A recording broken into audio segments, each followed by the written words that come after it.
Hello students, in the last class we discussed about spectrum. There are two different types of spectrum, emission spectrum and absorption spectrum. In emission spectrum again we can observe two different kinds of spectrum.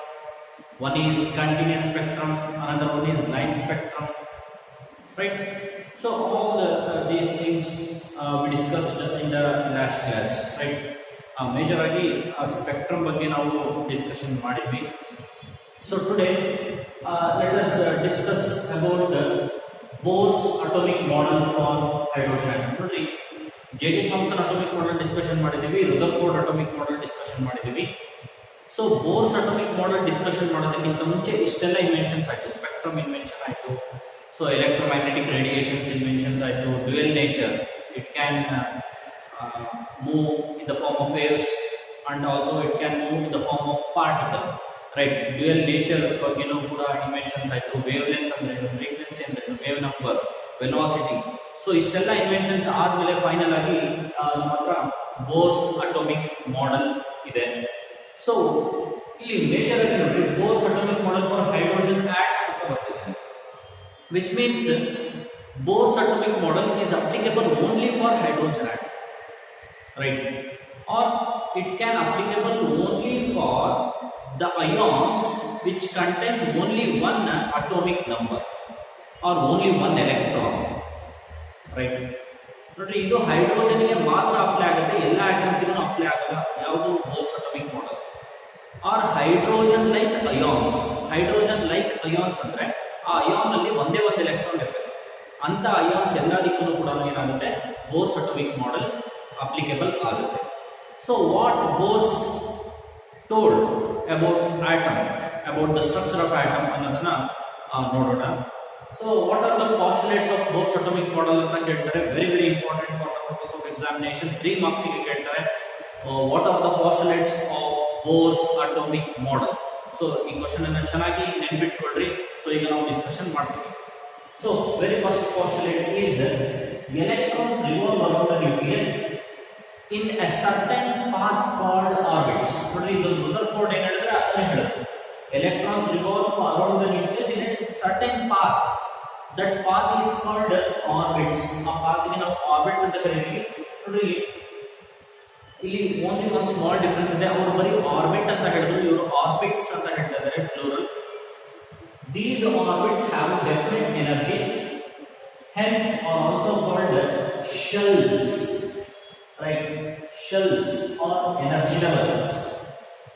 ಈ ಒಂದು orbits ಗೆ ನಾವು shells ಅಂತ ಕರಿತೀವಿ or energy levels ಅಂತ ಕರಿತೀವಿ, because these orbits have definite energies. ನೋಡ್ರಿ, ಈ ಪಾಯಿಂಟ್ ಅನ್ನು ನಾನು ಡಯಾಗ್ರಾಮ್ಯಾಟಿಕ್ ಆಗಿ ಬರೀತೀನಿ, ನೆನಪಿಟ್ಕೊಳ್ಳೋದಕ್ಕೆ ಈಸಿ ಆಗುತ್ತೆ. This is nucleus. Electrons are revolving around the nucleus in a certain path called orbits ಅಂತ ಹೇಳುತ್ತೆ. ನೋಡಿ, ಇದು ಆರ್ಬಿಟ್ಸ್, ಎಲೆಕ್ಟ್ರಾನ್ಸ್ ಎಲ್ಲಾನು ಆರ್ಬಿಟ್ಸ್ ಅಲ್ಲಿ ರಿವಾಲ್ವ್ ಆಗ್ತಾ ಇದೆ. ಒಂದೊಂದು ಆರ್ಬಿಟ್ ಗೆ ಒಂದೊಂದು ಎನರ್ಜಿ ಇದೆ, right? It has definite energies. The orbits have definite energies. ನೋಡಿ, ಒಂದೊಂದಕ್ಕೆ ಒಂದೊಂದರ ಎನರ್ಜಿ ಇರುತ್ತೆ, ಒಂದೊಂದು ಎನರ್ಜಿ ಇರುತ್ತೆ. ಸೊ goes on, ನ್ಯೂಕ್ಲಿಯಸ್ ಇಂದ ಅವೇ ಹೋಗ್ತಾ ಹೋಗ್ತಾ energy of the shell increases. ಇದನ್ನು ಒಂದು ಪಾಯಿಂಟ್ ನೆನಪಿಟ್ಕೊಳ್ರಿ, ನ್ಯೂಕ್ಲಿಯಸ್ ಇಂದ ದೂರ ಹೋಗ್ತಾ ಹೋಗ್ತಾ ಅಂದ್ರೆ ಫಸ್ಟ್ ಶೆಲ್ಗೂ ಫೋರ್ತ್ ಶೆಲ್ ಕಂಪೇರ್ ಮಾಡಿದ್ರೆ fourth shell has higher energy, ಗೊತ್ತಾಯ್ತಾ? ಫೋರ್ತ್ ಶೆಲ್ಗೆ ಎನರ್ಜಿ ಜಾಸ್ತಿ ಇರುತ್ತೆ. ಸೊ ಈ ಶೆಲ್ಸ್ ಅಲ್ಲಿ ಏನಾಗುತ್ತೆ, electrons are revolving around the nucleus in a certain path called orbits. Those orbits are called shells, and he named that shells as K, L, M and N, right? K, L, M ಅಂತ shells ಗೆ naming ಕೂಡ ಮಾಡ್ತಾರೆ, right? ಆ shells ಗೆ ನಾವು ಇನ್ನೊಂದು ಹೆಸರೇನು ಕರೀಬಹುದು, energy levels ಅಂತ ಕರೀಬಹುದು, ಗೊತ್ತಾಯ್ತಾ? Because all these orbits have definite energies. ಗೊತ್ತಾಯ್ತಲ್ಲ first point? Okay, second point, as long as electron remains in a shell, it does not lose or gain energy. So ಎಲ್ಲಿವರೆಗೂ electron ಒಂದು particular shell ಅಲ್ಲಿ ಮಾತ್ರ ಇರುತ್ತೆ, particular shell ಅಲ್ಲೇ ಇರುತ್ತೆ, ಅದರ ಅರ್ಥ ಏನು? It does not lose or gain energy. Right. Energy ಕಳ್ಕೊಳ್ಳೋದಿಲ್ಲ, ಗೇನು ಮಾಡೋದಿಲ್ಲ. It stays as same energy ಇಟ್ಕೊಂಡು ಹಾಗೆ ಇರುತ್ತೆ. That's why these electrons are called stationary states ಅಂತ ಕರೀತಾರೆ. ಸ್ಟೇಷನರಿ ಸ್ಟೇಟ್ಸ್ ಅಂದ್ರೆ ಒಂದೇ ಎನರ್ಜಿನಲ್ಲಿ ಇರೋದು, ರೈಟ್.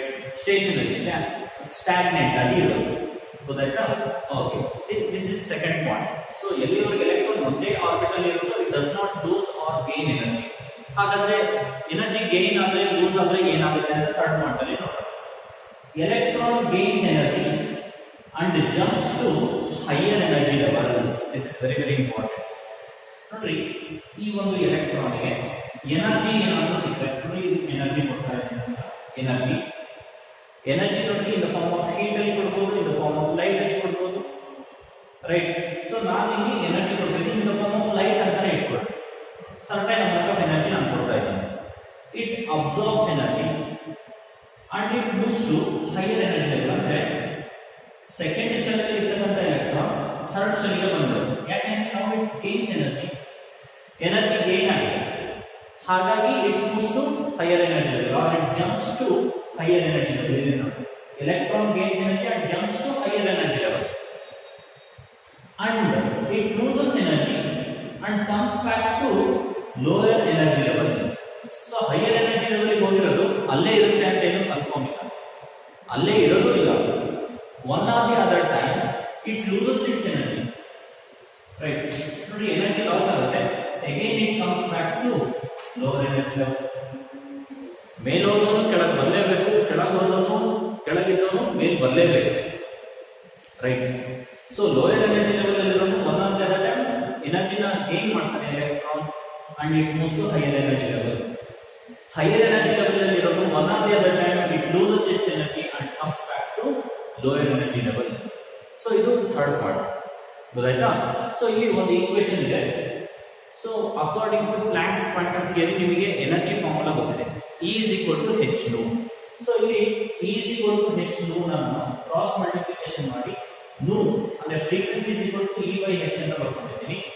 ಸೊ ಡೆಲ್ಟಾ h ಅಂದ್ರೆ ಡಿಫರೆನ್ಸ್ ನ ನಾನು ಕಂಡುಹಿಡಿದು ಮಾಡ್ತೀನಿ. Let us consider it as E1. Lower energy level ಅನ್ನ E1 ಅಂತ ತಗೊಂಡು ಹೈಯರ್ ಎನರ್ಜಿ ಲೆವೆಲ್ ಅನ್ನ E2 ಅಂತ ತಗೊಂಡ್ರೆ E2 ಮೈನಸ್ E1 ಮಾಡಿದ್ರೆ ನನಗೆ ಎನರ್ಜಿ ಡಿಫರೆನ್ಸ್ ಗೊತ್ತಾಗುತ್ತೆ, ಹೌದಲ್ವಾ? ಎಷ್ಟು ಎನರ್ಜಿ ಗೇನ್ ಆಗಿದೆ, ಎಷ್ಟು ಎನರ್ಜಿ ಲಾಸ್ ಆಗಿದೆ ಅನ್ನೋದನ್ನ ನಾನು ಫೈಂಡ್ ಔಟ್ ಮಾಡಬಹುದು. ಸೊ ಹಾಗಾಗಿ ನಾನು ಏನು ಮಾಡ್ತೀನಿ, delta E by h, delta is nothing but E2 minus E1 divided by h. E2 minus E1 ಮಾಡಿದ್ರೆ ನನಗೆ ಏನು ಸಿಗುತ್ತೆ? Amount of energy gain, amount of energy lost by the electron. ಗೊತ್ತಾಗುತ್ತೆ? ಫೈಂಡ್ ಔಟ್ ಮಾಡ್ಬೋದಲ್ಲ? Yes. So this is all about the third postulate of Bohr's atomic model. Now let us discuss about fourth point. Fourth point is very very important. Only those orbits are permitted in which angular momentum of electron is whole number multiple of h by 2 pi. Nodri, angular momentum. What is meant by angular momentum? Angular momentum andre ಏನು? ಒಂದು electron ಇದೆ, suppose ಈ ಶೆಲ್ನಲ್ಲಿ ಒಂದು electron ಇದೆ. ಈ electron ಇದೆ ಅಂದ್ರೆ ಇದಕ್ಕೆ ಡೆಫಿನೆಟ್ ಅಮೌಂಟ್ ಆಫ್ ಮಾಸ್ ಇರುತ್ತೆ, mass, and nucleus inside it is somewhat radius irutte, that is r, and it is moving in certain amount of velocity. Mass irutte, velocity irutte, radius irutte. Mass into velocity into radius, mvr, that is equal to nh by 2 pi, right. ಇದು fourth part ಅಲ್ಲಿ note down ಮಾಡ್ಕೊಳ್ಳಿ. mvr, mass into velocity into radius, is your angular momentum. Mass into velocity into radius ಗೆ ನಾವು ಏನಂತ ಕರಿತೀವಿ? angular momentum ಅಂತ ಕರಿತೀವಿ. So only those orbits are permitted in which angular momentum of electron is whole number multiple of h by 2 pi. Whole number multiple ಅಂದ್ರೆ n ಅಂತ ಬಂದಿದೆ, where n is an integer, 1 2 3 so on, right. So angular momentum ಗೆ formula ಏನು? mvr is equal to nh by 2 pi. So ಎಲ್ಲ orbits ಅನ್ನು consider ಮಾಡೋಣ. ಯಾವ orbit ಅಲ್ಲಿ ಎಲೆಕ್ಟ್ರಾನ್ ಇರುತ್ತೋ ಅದನ್ನ ಮಾತ್ರ ನಾವು ಕನ್ಸಿಡರ್ ಮಾಡ್ತೀವಿ. ಇಫ್ ದೇರ್ ಇಸ್ ಇನ್ನೂ ಶೆಲ್ಸ್ ಇರುತ್ತೆ, ಇನ್ನೂ ಶೆಲ್ಸ್ ಇರುತ್ತೆ, but these shells are not considered because it does not contain electron. Electrons ಇರುತ್ತೆ. We consider only those shells which contains electrons. ಯಾವ ಶೆಲ್ ಅಲ್ಲಿ ಎಲೆಕ್ಟ್ರಾನ್ ಇರುತ್ತೋ ಆ ಶೆಲ್ ಅನ್ನು ಮಾತ್ರ ನಾವು ಕನ್ಸಿಡರ್ ಮಾಡ್ತೀವಿ ಹೊರತು so we do not consider the shell which does not contain electrons. Right? Finally, angular momentum is given by whole number multiple of h by 2 pi. Angular momentum ಅದೇನದು angular momentum ಅಂದ್ರೆ mass into velocity into radius. ಗೊತ್ತಾಯ್ತಾ? Next fifth point, in an atom centrifugal force acting on electron. So electron ಮೇಲೆ centrifugal force act ಮಾಡ್ತಾರೆ ನೋಡಿ. Centrifugal force is nothing but electron wants to move away from the nucleus. ಈ electron ಏನಿರುತ್ತೆ shells ಅಲ್ಲಿ electron ಇದು ಯಾವಾಗಲೂ nucleus ಅನ್ನು ಬಿಟ್ಟು ದೂರ ಹೋಗೋಕೆ ಟ್ರೈ ಮಾಡ್ತಾರೆ. It wants to move away from the nucleus always, but it is balanced by attraction force between nucleus and electrons. Right? ಈ ನ್ಯೂಕ್ಲಿಯಸ್ ಏನಿರುತ್ತೆ ಅದರಲ್ಲಿ ಪ್ರೋಟಾನ್ಸ್ ಇರುತ್ತೆ, ಪಾಸಿಟಿವ್ಲಿ ಚಾರ್ಜ್ಡ್ ಪ್ರೋಟಾನ್ಸ್. ಅದು ಏನ್ ಮಾಡುತ್ತೆ, ನೆಗೆಟಿವ್ಲಿ ಚಾರ್ಜ್ಡ್ ಎಲೆಕ್ಟ್ರಾನ್ಸ್ ಗೆ ಅಟ್ರಾಕ್ಷನ್ ಮಾಡುತ್ತೆ.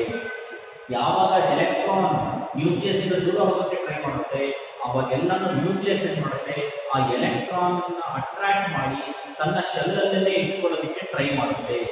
ತನ್ನ ಶೆಲ್ ಅಲ್ಲಿ ಇಟ್ಕೊಂಡಿರುತ್ತೆ. ಯಾವಾಗ ಅದಕ್ಕೆ ಎಕ್ಸ್ಟ್ರಾ ಎನರ್ಜಿ ಸಿಗುತ್ತೆ ಅವಾಗ ಮಾತ್ರ ಅದು it moves to the higher energy level. ಅಷ್ಟೇ, ಹೈಯರ್ ಎನರ್ಜಿ ಲೆವೆಲ್ ಮೂವ್ ಆಗುತ್ತೆ, ಬಟ್ ಅದು ಆಟಮ್ ಅಲ್ಲೇ ಇರುತ್ತೆ ಎಲೆಕ್ಟ್ರಾನ್ ಯಾವಾಗಲೂ. So in this way, in an atom centrifugal force acting on an electron and it is balanced by the attraction force between nucleus and electrons. Nucleus ಮತ್ತು electrons ಮಧ್ಯೆ ಒಂದು attraction force ಇರುತ್ತೆ. ಆ attraction force ಇಂದ ಏನಾಗುತ್ತೆ, electron shell ಅಲ್ಲೇ ಉಳ್ಕೊಳ್ಳುತ್ತೆ. It cannot move away from the atom. Last point, the orbit closest to the nucleus is of lower energy. Right? ಯಾವ orbit nucleus ಗೆ ತುಂಬಾ ಹತ್ತಿರದಲ್ಲಿರುತ್ತೆ, closest to the nucleus is of lower energy. ಈಗ suppose ನಾವು teachers teach ಮಾಡ್ತಾ ಇರ್ತೀವಿ ನೋಡಿ, first desk ಅಲ್ಲಿ ಇರೋರು ಯಾರು ಅಷ್ಟು ಗಲಾಟೆ ಮಾಡಲ್ಲ. ಯಾಕಂದ್ರೆ ಫಸ್ಟ್ ಡೆಸ್ಕ್ ಅಲ್ಲಿ ಇರೋರು ಗಲಾಟೆ ಮಾಡಿದ್ರೆ ಇಮಿಡಿಯೇಟ್ ಆಗಿ ಗೊತ್ತಾಗ್ಬಿಡುತ್ತೆ. ರೈಟ್? ಮುಂದೆನೆ ಕೂತಿರ್ತಾರೆ, ಹೌದಲ್ವಾ? ಸೊ ಅವ್ರದ್ದು ಆಕ್ಟಿವಿಟೀಸ್, ಅದರ್ ಆಕ್ಟಿವಿಟೀಸ್ ಕಡಿಮೆ ಇರುತ್ತೆ as compared to last bench students. So last bench students ನೋಡಿ, ಅವ್ರ ಎನರ್ಜಿ ಲೆವೆಲ್ ಸ್ವಲ್ಪ ಜಾಸ್ತಿ ಇರುತ್ತೆ. ಅವಾಗ ಸ್ವಲ್ಪ ಮಾತಾಡ್ತಾ ಇರ್ತಾರೆ, ಅಥವಾ ಬೇರೇನೋ ಥಿಂಕ್ ಮಾಡ್ತಾ ಇರ್ತಾರೆ, ಅಥವಾ ಬೇರೇನೋ ಕಿತಾಪತಿಗಳನ್ನ ಮಾಡ್ತಾ ಇರ್ತಾರೆ. ಯಾಕೆಂದ್ರೆ ಅವ್ರದ್ದು ಎನರ್ಜಿ ಫಸ್ಟ್ ಬೆಂಚಿನ ಸ್ಟೂಡೆಂಟ್ಸಿನ ಎನರ್ಜಿ ಕಂಪೇರ್ ಮಾಡಿದ್ರೆ ಎನರ್ಜಿ ಜಾಸ್ತಿ ಇರುತ್ತೆ. Because they are away from the nucleus. Teacher is considered as nucleus. ನನ್ನನ್ನು ನ್ಯೂಕ್ಲಿಯಸ್ ಅಂತ ಕನ್ಸಿಡರ್ ಮಾಡಿದ್ರೆ ನ್ಯೂಕ್ಲಿಯಸ್ ಗಿಂತ ದೂರ ಇರ್ತಾರೆ. ಸೊ ಹಾಗಾಗಿ ಅವರು ಅದರ್ ಆಕ್ಟಿವಿಟೀಸ್ ಅಲ್ಲಿ ಇನ್ವಾಲ್ವ್ ಆಗಿರ್ತಾರೆ, which means energy is more. But the orbit which is closest to the nucleus, orbit ಅಂತಂದ್ರೆ first desk students nearest to the nucleus has lower energy. ಅವ್ರು ಯಾವುದೇ ರೀತಿ ಆಕ್ಟಿವಿಟೀಸ್ ಮಾಡೋಕ್ಕಾಗಲ್ಲ, ಯಾಕಂದ್ರೆ ಅವ್ರ ಎನರ್ಜಿ ಕಡಿಮೆ ಇರುತ್ತೆ. ಇದು ಒಂದು ಎಕ್ಸಾಂಪಲ್ ಅನ್ನು ನೀವು ಕನ್ಸಿಡರ್ ಮಾಡಬಹುದು. So this is all about postulates of Bohr's atomic model.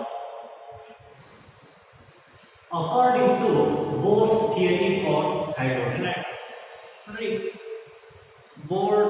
Bohr's he explained postulates with respect to hydrogen atom, and also he explained some other factors regarding the shells as well as energy levels. Shells ಬಗ್ಗೆ ಇನ್ನ ಕೆಲವೊಂದು important things ಅನ್ನ Bohr's ಹೇಳಿದ್ದಾರೆ.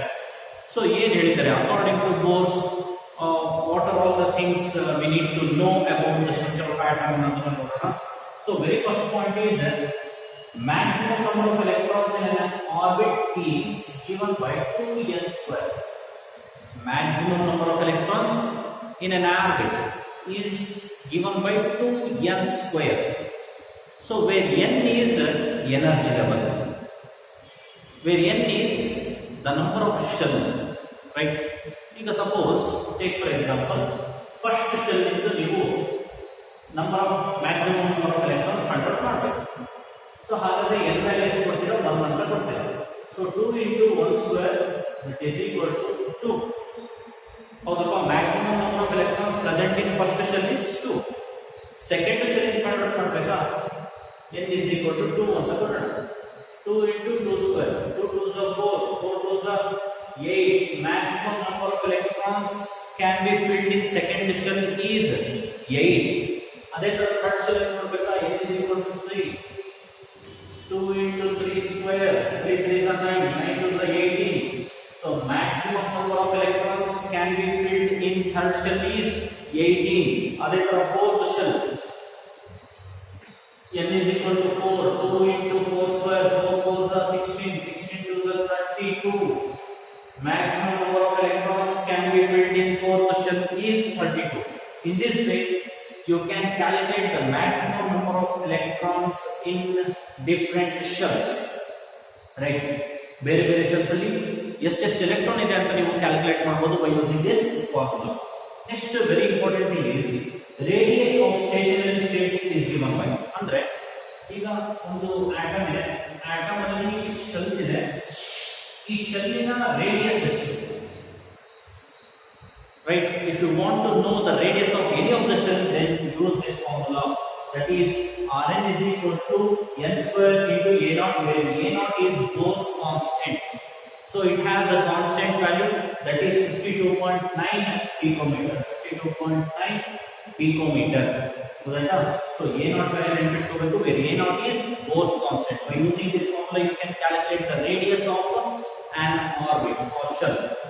Next, energy of stationary states can also be calculated by using this formula.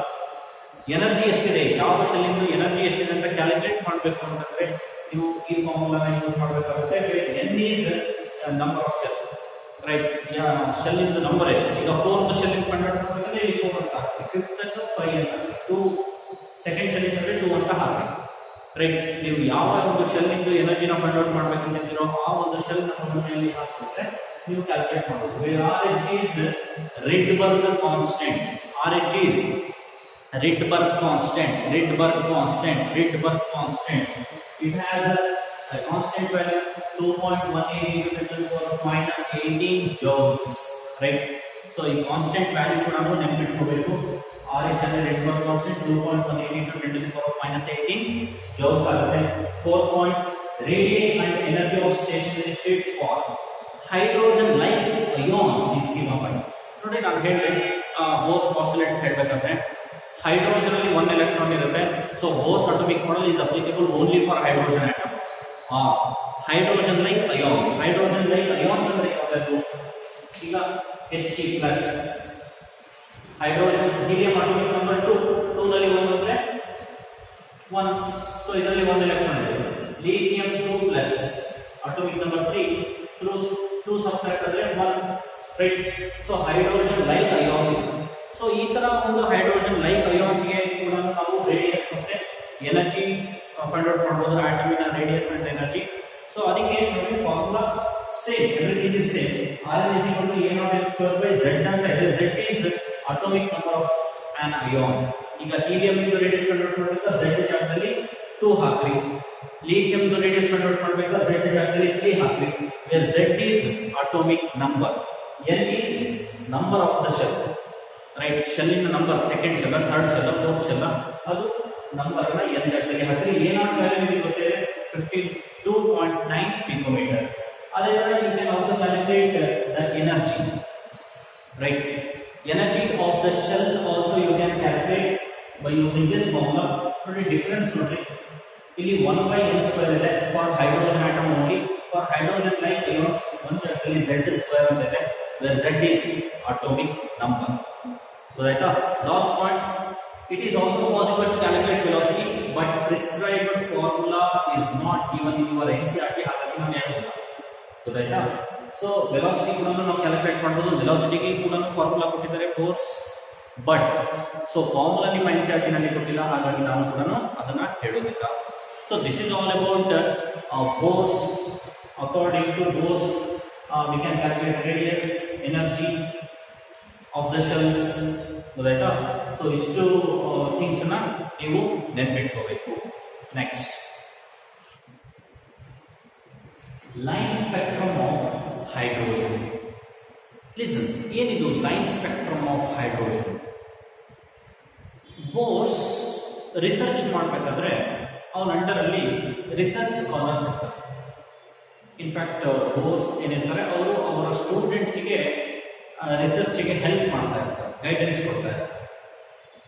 So ಯಾವಾಗ ಇವರು hydrogen atom ಬಗ್ಗೆ in detail study ಮಾಡಿ in detail ಆಗಿರ್ತಕ್ಕಂಥ ಯಾವುದೇ ಆದಂತಹ ಪಾಸ್ಟುಲೇಟ್ಸ್ ಅನ್ನು ಕೊಟ್ಟರು with respect to hydrogen atom. So structure of atom ಅನ್ನು ಎಕ್ಸ್ಪ್ಲೈನ್ ಮಾಡಿದ್ರು. ಇವರ ಸ್ಟೂಡೆಂಟ್ಸ್ ಕೂಡ ಇವರು ರಿಸರ್ಚ್ ಸ್ಕಾಲರ್ಸ್ ಕೂಡ ಅದೇ ಫೀಲ್ಡ್ ಅಲ್ಲಿ ರಿಸರ್ಚ್ ಮಾಡೋದಕ್ಕೆ ಸ್ಟಾರ್ಟ್ ಮಾಡ್ತಾರೆ. In fact when they pass, especially scientist named Balmer, when he passed radiations through the spectrum, he observed some colorful rays. Very first time ಅವರಿಗೆ ಕಲರ್ಸ್ ಕಾಣುತ್ತೆ, ರೈಟ್? ಯಾಕೆ ಅಂದ್ರೆ so electrons, these are electrons, it gains energy and it moves to higher energy level. Electrons ಏನಿದೆ ಇಲ್ಲಿ first shell ಅಲ್ಲಿ ಇರುತ್ತೆ, hydrogen atom ಅಲ್ಲಿ first shell ಅಲ್ಲಿ ಎಲೆಕ್ಟ್ರಾನ್ಸ್ ಇರುತ್ತೆ. It gains energy and it moves to higher energy level. Second shell, third shell, fourth shell, fifth, sixth, seventh, infinity ಶೆಲ್ಗೆ electrons reach ಆಗುತ್ತೆ. And ನಾನು ಹೇಳಿದ್ದೀನಿ electron it gains energy and it jumps to higher energy level. So ಅದೇ ತರ ಇಲ್ಲಿ electrons ಎನರ್ಜಿನ gain ಮಾಡ್ಕೊಂಡು higher energy level reach ಆಗುತ್ತೆ. But again it loses energy and it comes back to lower energy level. Higher energy level ಹೋಗಿರ್ತಕ್ಕಂಥ electron, it loses energy and it comes back to lower energy level. If the electron comes back to lower energy level, that to first energy level ಗೆ ಬಂದ್ರೆ it emit out UV radiations. Remember UV radiations. Right, first ಶೆಲ್ಗೆ ಏನಾದರೂ ವಾಪಸ್ ಬಂತು ಅಂದ್ರೆ it emit out UV radiations. But ನಮಗೆ ಇಲ್ಲಿ ನೋಡಿ ಫಸ್ಟ್ ಶೆಲ್ ಇಂದ ಫಸ್ಟ್ ನಮಗೆ ಗೊತ್ತಾಗಿಲ್ಲ. ಬಾಲ್ಮರ್ಗೆ ಸೆಕೆಂಡ್ ಶೆಲ್ ಅಲ್ಲಿ ರೇಡಿಯೇಷನ್ಸ್ ಕಾಣುತ್ತೆ, visible. It can be seen through naked eyes, that is visible radiations. First ಬೋರ್ಸ್ಗೆ ವಿಸಿಬಲ್ ರೇಡಿಯೇಷನ್ಸ್ ಕಾಣಿಸುತ್ತೆ. ವಿಸಿಬಲ್ ರೇಡಿಯೇಷನ್ಸ್ ಕಾಣಿಸಿದ ಆದ್ಮೇಲೆ ಅವನು ಹೇಳ್ತಾನೆ electron is coming back to lower energy level and it is emitting out some radiations. So litre ಅವನ ಜೊತೆಗೆ ಬಾಲ್ಮರ್ ಜೊತೆಗೆ work ಮಾಡ್ತಕ್ಕಂಥ ಕೊಲೀಗ್ಸ್ ಕೂಡ ಅವರು ಅಬ್ಸರ್ವ್ ಮಾಡ್ತಾರೆ and they finally found different radiations in different energy levels of the atom. ಇಲ್ಲಿ ನಾನು ಏನ್ ಬರ್ತಿದ್ದೀನಿ, ಇದು ಡಿಫ್ರೆಂಟ್ ಎನರ್ಜಿ ಲೆವೆಲ್ಸ್. ಒಂದು ಆಟಮ್ ಇದೆ ಅಂತಂದ್ರೆ